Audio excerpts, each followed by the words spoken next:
Time is of the essence. We must assist our allies. This is now the final week of February. I'm excited for Tides of Annihilation, of which many journalists are not. Why is that? Because just now, The Gamer, written by Tessa Kaur, says that Tides of Annihilation already reminds me the worst part of Stellar Blade. Yes. So, let's check into this. This is what she looks like. Feminist. Nobody trusts this. Let's see this. Also, she says, I saw several people saying that in our Slack channel, of course you have, it was a standout from the showcase, and our editor-in-chief, Stacey Henley, she's still there. I thought so. Has written that despite her reservation, the title is still the one she's most excited. Are you really? According to this, it says it influenced the character from action games such as Bayonetta, Astral Chain, and Devil May Cry. I watched the extended gameplay released soon after the showcase. All I could think is Stellar Blade. Of course. You guys hear that? That's the storm. British Blade or Stellar English? Let me be clear. Tides of Annihilation is far from being Stellar Blade clone. I wouldn't say it's Stellar Blade clone, but let's continue. Which is good because I bounced off Stellar Blade within mere hours. There's a lot of things that set two games apart. Stellar Blade had more Souls-inspired combat, but Tides displayed a very type of action, one that is flashier, faster, and action-packed. I'm into that as someone who doesn't find Souls games very appealing. Really, why do you play Souls game? It's the real question. If it doesn't feel appealing,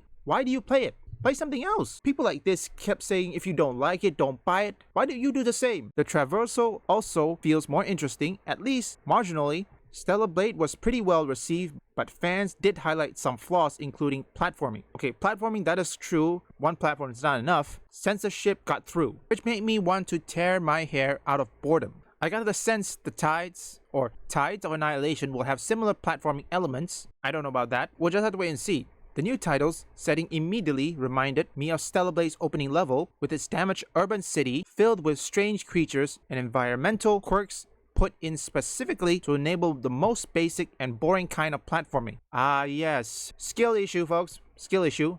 Tide looks boring. How much you want to bet that this journalist, Tessa Kaur, doesn't play Stellar Blade? What are the chances are? It says here, still, it really does have Stellar Blade vibes, not because it's full of women in short skirts. Tides definitely feels overtly sexualized than Stellar Blade was. What's far more concerning is that it just isn't very interesting beyond its combat and action. Tessa, just say you're suck at the game. I suck too. Yes, she stopped playing Stellar Blade because she got bored. Hey Tessa, where did you stop? That's the real question. I'm still playing, I still have it. This is pretty common with games that are localized to English. No voice actor can work with script that doesn't give them decent dialogue to interpret. And it says here it's really that simple. I was detached from Eve as a character. She's had no basic goal. Yes, here it is, folks. This is the one. You see this?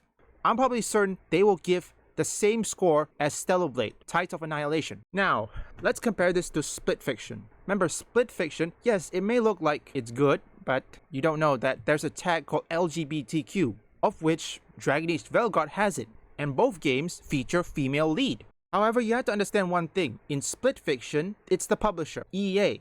Yes, Dragon Age Velgard. Now keep bringing this up, and I'm assuming that the journalist's gonna give Split Fiction a 9, while Tides of Annihilation, they're gonna give it either a 7 or an 8. How much you wanna bet that Tessa here doesn't play the game she is getting bored? And see, this is the thing. These journalists keep saying Eve doesn't have no personality. She's literally a video game. I'm still playing it. I still have it. I don't know if my camera can focus. Can you see it? Look, I'm still playing it. Tessa Kaur. Just say it, you suck at the game. This is not about you getting bored. You're suck. It's a skill issue. And also, I didn't see anything or perhaps how many hours you play. You know what, folks? I'm gonna have to bet that Tides of Annihilation is gonna get the same score as Stellar Blade. Probably a 7 or 3.5 out of 5 stars. I mean, even though it's about 6 days, it's about 6 days ago, or in this case less than a week, I'm gonna have to bet this journalist, Tessa Kaur, doesn't play the game. Doesn't play it, just play halfway and then switched off. And she said Souls games are appealing, but why she play it? Now all of you are wondering why gamers don't take these journalists seriously anymore. So in conclusion, I think for the scores, despite Split Fiction is published by EA, they're probably gonna get a high score. And for Tides of Annihilation, since it's already multi-plat, which that's a good thing, the difference between Tides of Annihilation and Stellar Blade is that Stellar Blade was once on one console, or perhaps one platform, and then Tides of Annihilation is multi-plat, meaning censorship cannot go through. Look, if there is a censorship, don't forget there's always mods, such as DLC Fun and many others, except Nexus mods. So, I think Tides of Annihilation is going to get more players than Stellar Blade, depending when it's coming. Lost Soul Aside is going to be the one that is coming out first. Your might on the battlefield proved most impressive. With a little more training, you will be right up there with me in no time. So leave a like and subscribe if you want woke or anti-woke detected, or you just want to see me play games. Visit my second and third channel up here or link in the description.